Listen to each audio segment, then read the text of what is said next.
Assalamualaikum warahmatullahi wabarakatuh. Saya Dr. Salina Husin selaku Ketua Projek akan membuat satu pembentangan hari ini berkaitan tajuk aplikasi bahasa era digital. Kajian ini mendapat peruntukan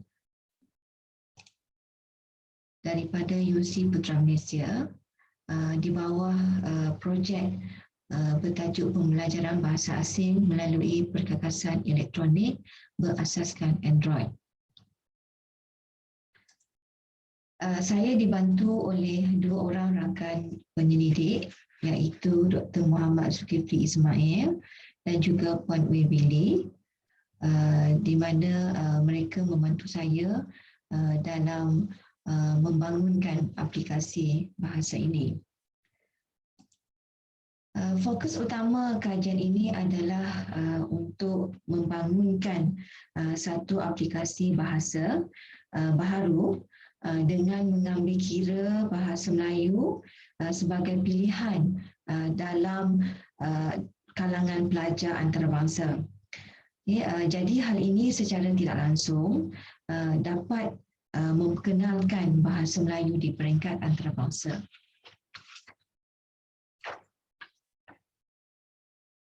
Aplikasi yang dibangunkan ini adalah untuk memenuhi keperluan pelajar belajar secara efektif, terutama dalam keadaan musim pandemik COVID-19 ini.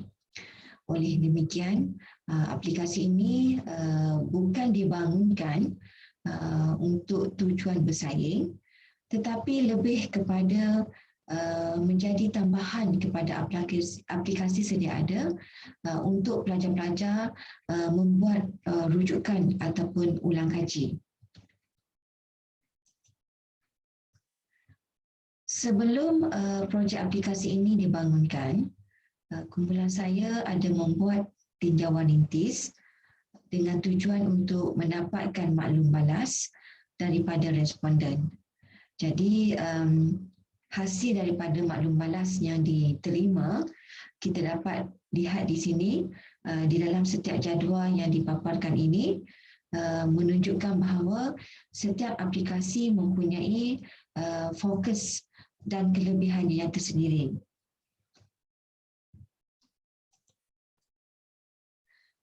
Objektif kajian ini lebih kepada untuk meninjau kehendak pengguna berkaitan dengan aplikasi sedia ada di pasaran sekarang.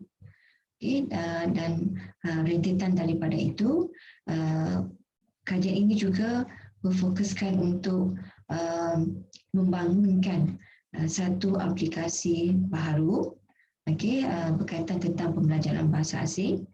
Dan juga objektif kajian ini juga adalah untuk menguji aplikasi yang dibangunkan ini dengan tujuan untuk melihat keberkesanan. Sebab aplikasi ini merupakan satu aplikasi pertama, saya boleh katakan aplikasi pertama di Malaysia yang dibangunkan dengan menggabungkan 5 bahasa termasuk bahasa Melayu dalam satu platform. Jadi hasil daripada objektif dan juga tinjauan rintis yang dibuat, maka dapatan yang diterima dapat saya jelaskan di sini. Satu aplikasi bahasa dapat dibangunkan dengan tujuan untuk membantu para pelajar belajar secara kendiri, dan aplikasi ini dikenali sebagai Easy Languages. Jadi saya tunjukkan sedikit sebanyak kandungan yang boleh kita dapati dalam aplikasi yang dibangunkan ini. Saya tekan lagi pada ini gambar yang kita boleh dapati dalam bilik kuliah ataupun bilik darjah. Kalau saya tekan pada gambar yang pertama, akan kelihatan beberapa peralatan alat tulis di atas meja. Jadi untuk memberi pemahaman yang lebih mendalam lagi, pengguna boleh menekan pada perkataan-perkataan yang dipaparkan. Contohnya, kita akan nampak gambar tersebut adalah kerusi. Jadi untuk memberi pemahaman yang lebih kepada pengguna, terutama pengguna yang bukan orang Malaysia, yang hendak mempelajari bahasa Melayu. Jadi dalam apps ini juga disediakan bagaimana untuk menyebut perkataan kerusi. Contohnya kita boleh dengar sekarang. Jadi pengguna boleh mengikut sebutan perkataan kerusi tersebut. Kalau saya tekan pada bahagian bahasa Inggeris, pengguna boleh mendengar sebutan di dalam bahasa Inggeris. Jadi bila ada penggunaan dua bahasa di sini, dapat membantu pengguna, terutamanya pengguna bukan dalam kalangan orang Malaysia. Maknanya dekat sini saya bagi contoh sasaran kepada pelajar-pelajar antarabangsa yang mengambil bahasa Melayu. Jadi bila ada sebutan, dapat membantu mereka kemahiran menyebut perkataan di dalam bahasa Melayu. Jadi inilah beberapa kelebihan yang boleh kita dapat daripada aplikasi yang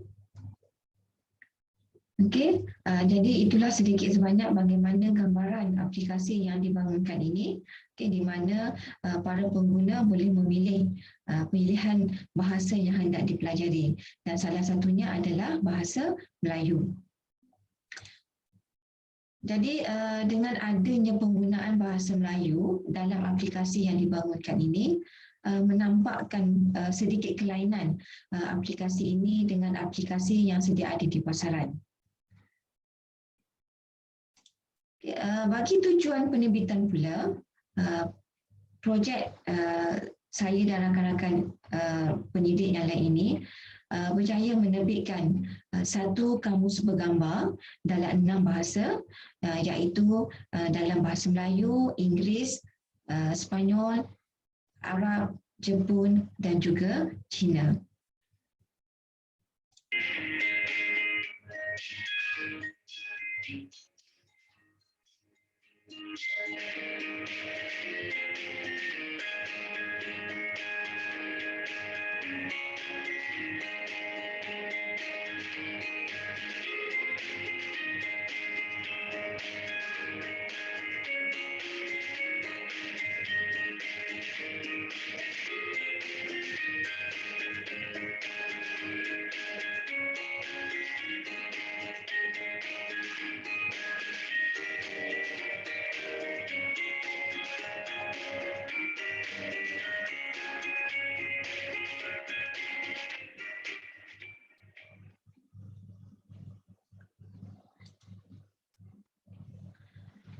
Selain daripada penerbitan kamus bergambar, melalui projek ini juga sebanyak 4 kertas kerja telah berjaya dibentangkan di dalam persidangan peringkat antarabangsa, seperti yang kita boleh lihat pada paparan. Kertas kerja ini berkaitan aplikasi ini dibentangkan di beberapa persidangan anjuran UC Utara Malaysia, Kolej Universiti Islam Selangor, Cambridge University dan juga Malaysian Associations of Research and Education for Educators. Jadi harapan saya dan rakan penyelidik lain, kami berharap melalui aplikasi ini akan dapat membantu pelajar untuk mempelajari bahasa asing di peringkat asas, kerana aplikasi yang dibangunkan ini hanyalah permulaan untuk pelajar mempelajari bahasa pada peringkat asas. Jadi dengan adanya aplikasi yang dibangunkan ini, saya berharap pelajar dapat membantu pelajar. Saya berharap dapat membantu pelajar untuk belajar dengan lebih efektif lagi dan juga dalam keadaan yang santai. Okey, kerana kita faham dalam keadaan pandemik COVID-19 ini, semua pembelajaran adalah secara atas talian. Okay, jadi saya rasa setakat itu sajalah pembincangan saya pada hari ini. Okay, sekian, terima kasih. Assalamualaikum.